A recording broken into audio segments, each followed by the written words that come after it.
जय श्री कृष्णा, राधे राधे। आप सभी का बहुत बहुत स्वागत है कृष्णा भक्ति चैनल पर। नमस्कार दोस्तों, आज की वीडियो में हम बात करेंगे श्रावण मास का 15वां अध्याय सुपोधन षष्ठी व्रत तथा अर्क विवाह विधि। संत कुमार बोले, हे दिवेश, मैंने नागों का यह आश्चर्यजनक पंचमी व्रत सुन लिया है। अब आप बताएं कि षष्ठी तिथि में कौन सा व्रत होता है और उसकी विधि क्या है। ईश्वर बोले, हे विपेंद्र, श्रावण मास के शुक्ल पक्ष में षष्ठी तिथि को महामृत्यु का नाश करने वाले सुपोधन नामक शुभ व्रत को करना चाहिए। शिवालय में अथवा घर में ही प्रयत्न पूर्वक शिव का पूजन करके सुपोधन का नैवेद्य उन्हें विधि पूर्वक अर्पण करना चाहिए। इस व्रत के साधन में आम्र का लवण मिलाकर शाक और अनेक पदार्थों के निवेद अर्पित करें। साथ ही ब्राह्मण को वायन प्रदान करें। जो इस विधि से व्रत करता है उसे अनंत पुण्य मिलता है। इस प्रकार में लोग एक प्राचीन कहानी सुनाते हैं जो इस प्रकार है। प्राचीन समय में रोहित नाम का एक राजा था। काफी समय बीतने के बाद भी उसे पुत्र रत्न की प्राप्ति नहीं हुई। तब पुत्र की अभिलाषा में उस राजा ने अत्यंत कठोर तप किया। ब्रह्मा जी ने राजा से कहा, तुम्हारे प्राबंध में पुत्र नहीं है, मतलब तुम्हारी किस्मत में पुत्र का वियोग ही नहीं है। तब भी पुत्र की लालसा में वह राजा अपनी तपस्या से जरा भी विचलित नहीं हुआ।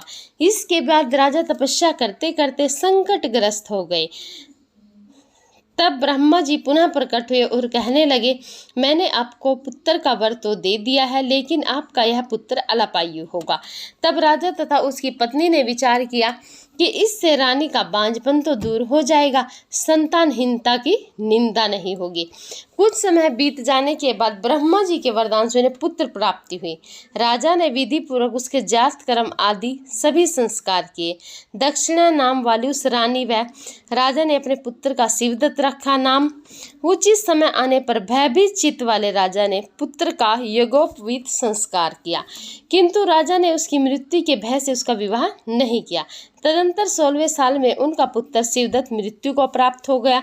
तब ब्रह्मचारी की मृत्यु का स्मरण करते हुए राजा को बहुत चिंता होने लगी। जिन लोगों के कुल में कोई ब्रह्मचारी मर जाए तब उनका कुल खत्म हो जाता है और वह ब्रह्मचारी में दुर्गति में पड़ जाता है। संत कुमार बोले, हे देव, हे जगन्नाथ, इसका दोष निवारण उपाय क्या है? यदि उपाय है तो आप बताएं, दोष शांति, जिससे दोष शांति हो सके। ईश्वर बोले, यदि कोई स्नातक अथवा ब्रह्मचारी मर जाए तो अर्क विधि से उसका विवाह कर देना चाहिए। इसके बाद उन दोनों ब्रह्मचारी तथा आग को परस्पर संयुक्त कर देना चाहिए। अब अर्क विवाह की विधि कहते हैं। मृतक का गोत्र नाम आदि लेकर देश काल का उच्चारण करके कर्ता कहे कि मैं मृत ब्रह्मचारी के दोष निवारण हेतु वैसर्गिक व्रत करता हूँ। सर्वप्रथम स्वर्ण से अभ्युदय करके अग्नि स्थापन कर आघार होम करके चारों वैवातियों ओम भूर्भुवः ओम मह से हवन करना चाहिए। इसके बाद व्रत अनुष्ठान के उत्तम फल के निमित्त व्रतपति अग्नि के संपादनार्थ विश्व देवों के लिए घृत की आहुति डालें। उसके बाद स्विष्टकृत होम करके अवशिष्ट होम संपन्न करें। पुनः देश काल का उच्चारण करके इस प्रकार बोले, मैं अर्क विवाह करूँगा। उसके बाद स्वर्ण से अभ्युदय कृत्य करके अर्क शाखा तथा मृतक की देह को तेल तथा हल्दी से लिप्त करके पीले सूत से वेष्टित करें और पीले रंग के 2 वस्त्रों से उन्हें ढक दे।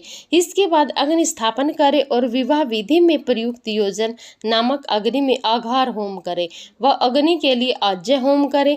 उसके बाद चारों वैभूतियों से ओम भू ओम स्वाहा ओम मह बृहस्पति तथा कामदेव के लिए आहुति प्रदान करें। पुनः घृत से स्विष्टकृत होम करके संपूर्ण हवन कर्म समाप्त करें। उसके बाद आग की डाली तथा मृतक के शव को विधि पूर्व जला दे। मृतक अथवा मिर्यमान के निर्मित 6 वर्ष तक इस व्रत का अनुष्ठान करना चाहिए। इस अवसर पर 30 ब्रह्मचारियों को नवीन कोपिन वस्त्र प्रदान करना चाहिए और हस्त प्रमाण अथवा कान तक लंबाई वाले दंड तथा कृष्ण मृग चरम भी प्रदान करने चाहिए। उन्हें चरण पादुका, छत्रमाला, गोपी चंदन, परवाल मणि की माला तथा अनेक आभूषण समर्पित करने चाहिए। इस विधान से व्रत करने पर कोई भी विघ्न नहीं होता है। ईश्वर बोले, ब्राह्मणों से यह सुनकर राजा ने मन में विचार किया कि यह अर्क विवाह तो मुझे गौण प्रतीत होता है, मुझे मुख्य नहीं, क्योंकि कोई भी व्यक्ति मरे हुए को अपनी कन्या नहीं देता है। मैं राजा हूँ, अतः मैं उस व्यक्ति को अनेक रत्न तथा धन दूंगा जो कोई भी इसकी वधू के रूप में अपनी कन्या का प्रदान करेगा। उस नगर में एक ब्राह्मण था। उस समय वह किसी दूसरे नगर में गया हुआ था। उसकी एक सुंदर पुत्री थी जिसकी माता की मृत्यु से पहले ही हो चुकी हो। ब्राह्मण की दूसरी भी पत्नी थी जो ब्राह्मण की पुत्री के प्रति बुरे विचार रखती थी तथा दुष्ट मन वाली थी। कन्या 10 वर्ष की तथा दीन थी और अपनी सौतेली माँ के अधीन थी। अतः सौतेली माँ ने द्वेष तथा अत्यधिक धन के लालच में 1 लाख मुद्रा लेकर उस कन्या को मृतक राजकुमार के लिए दे दिया। कन्या को लेकर राजा के लोग नदी के तट पर शमशान भूमि में राजकुमार के पास ले गए और सबके साथ उसका विवाह करा दिया। इसके बाद विधान पूर्वक सबके साथ कन्या का योग करके जब वे जलाने की तैयारी करने लगे तब उस कन्या ने पूछा, हे सज्जनों, आप लोग यह क्या कर रहे हैं? तब वे सभी दुखी मन से कहने लगे कि हम लोग तुम्हारे इस पति को जला रहे हैं। इस पर भयभीत होकर बाल स्वभाव के कारण रोती हुई उस कन्या ने कहा, आप लोग मेरे पति को क्यों जला रहे हैं? मैं जलाने नहीं दूंगी। पति को क्यों जला रहे हैं? मैं जलाने नहीं दूंगी। आप लोग सभी यहाँ से चले जाइए, मैं अकेली ही यहाँ बैठी रहूंगी और जब ये उठेंगे तब मैं अपने पतिदेव के साथ चली आऊंगी।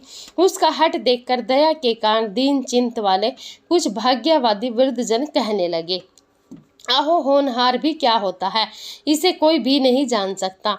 दीनों की रक्षा करने वाले तथा कृपालु भगवान न जाने क्या करेंगे। सौत की पुत्री का भाव रखने के कारण सौतेली माता ने इस कन्या को बेचा है। अत्यंत संभव है कि भगवान इसके रक्षक हो जाएं। अतः हम लोग इस कन्या को वह सब इसी को नहीं जला सकते, इसलिए सभी को यहाँ से अच्छा लगे तो हम लोग यहाँ से चले जाना चाहिए। परस्पर ऐसा निश्चय करके वे सब अपने नगर को चले गए। बाल स्वभाव के कारण यह सब क्या है, इसे न जानती हुई भय से व्याकुल वह कन्या एकमात्र शिव तथा पार्वती का स्मरण करती रही। उस कन्या के स्मरण करने से सब कुछ जानने वाले तथा दया से पूर्ण हृदय वाले शिव पार्वती शीघ्र ही वहां आ गए। नंदी पर विराजमान उन तेज निधान शिव पार्वती को देखकर उन दोनों को न जानती हुई भी उस कन्या ने पृथ्वी पर दंड की भांति पड़कर प्रणाम किया। तब उसे आश्वासन प्राप्त हुआ कि पति से तुम्हारे मिलने का समय अब आ गया है। तब कन्या ने कहा कि मेरे पति अब जीवित नहीं होंगे। उसके बाल स्वभाव से प्रसन्न तथा दया से परिपूर्ण शिव पार्वती ने कहा कि तुम्हारी माता ने सुपोधन नामक व्रत किया था, उस व्रत का फल संकल्प करके तुम अपने पति को प्रदान करो।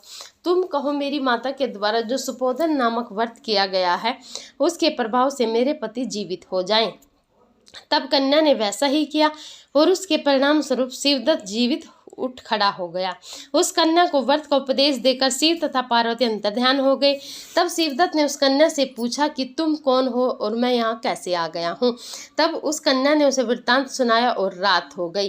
प्रातः होने पर नदी के तट पर गए लोगों ने राजा को वापिस आकर कहा कि हे राजन, आपका पुत्र व पुत्र वधू नदी के तट पर स्थित हैं। विश्वत लोगों ने यह बात सुनकर राजा बहुत खुश हुआ। वह हर्ष भेरी बजवाते हुए नदी के तट पर गया। सभी लोग प्रसन्न होकर राजा की प्रशंसा करने लगे। वह बोले, राजन, मृत्यु के घर गया हुआ आपका पुत्र पुनः लौट आया है। इस पर राजा पुत्र वधू की प्रशंसा करने लगे और बोले कि लोग मेरी प्रशंसा क्यों कर रहे हैं? प्रशंसा के योग्य तो यह वधू है, मैं तो भाग्यहीन जो अधम हूँ।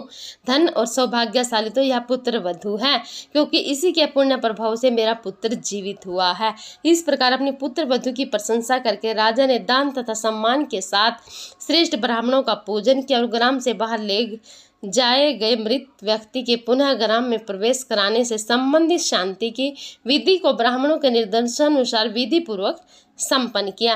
हे वत्स, इस प्रकार मैंने आपसे यह सुपोधन नामक व्रत कहा। इसे 5 वर्ष तक करने के अनंतर उद्यापन करना चाहिए। पार्वती शिव की प्रतिमा तथा प्रतिदिन शिव पूजन करना चाहिए और प्रातःकाल आम के पल्लवों के साथ चरु का होम करना चाहिए। साथ ही निवेद तथा वायन अर्पित करना चाहिए।